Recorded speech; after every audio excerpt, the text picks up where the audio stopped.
Recall Governor Newsom. That could be your next decision at the ballot box. Tonight, leaders of the movement say that they have enough signatures to force a special election. The campaign needs 1.5 million signatures to qualify for the ballot. We have 1,950,000 signatures. That is more than enough to be able to have this initiative qualified for a special election. Secretary of State still has to validate those signatures, though. Today, Senator Bernie Sanders urged Democrats to unite against the recall efforts, claiming Newsom is facing a recall, quote, for the crime of telling people to wear masks and for listening to scientists during COVID. Let's bring in CBS 13 political analyst Gary Dietrich now. Gary, good to see you with the recall election looming. Let's talk about Newsom's strategy and timing. Schools, theme parks, ballparks reopening in April. Is this the old look what I've done for you lately strategy?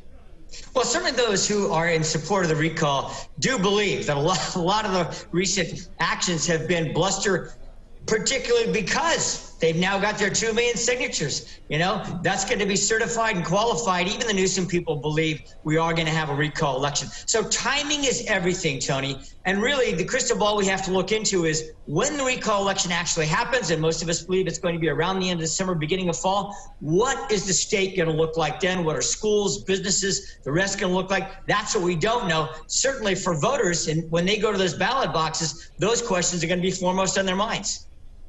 Yeah, Gary, let's talk about how the American Rescue Plan factors into all of this. It was just passed in the Senate over the weekend, we know, and Biden's $1.9 trillion plan includes $1,400 stimulus checks for many Americans. Other elements include a child tax credit of up to $3,600 per child, as well as a $34 billion expansion of Obamacare subsidies. So the stimulus package is now headed for a final vote in the House. And if it is passed, Gary, do you think that the American Rescue Plan could help rescue Newsom from a recall?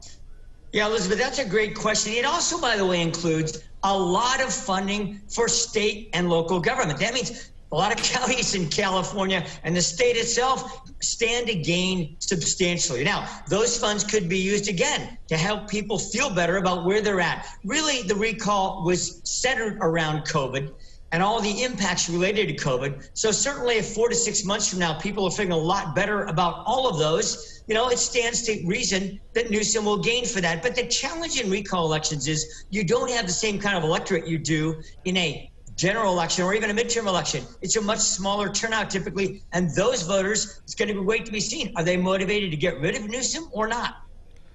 Finally, Gary, you've seen one or two State of the States in your lifetime. What are you looking forward to tomorrow? What are you going to look at? Because it's going to be, obviously, from Dodger Stadium, it's going to be a different feel to it. What do you think Newsom's message is going to be?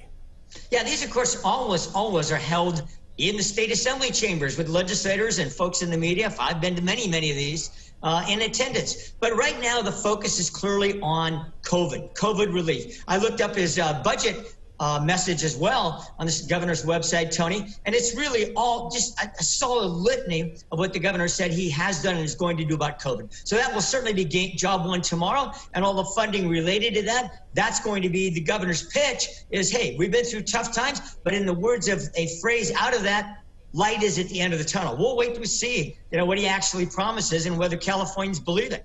All right, we'll break down what he says tomorrow. Gary, as always, thanks for your time.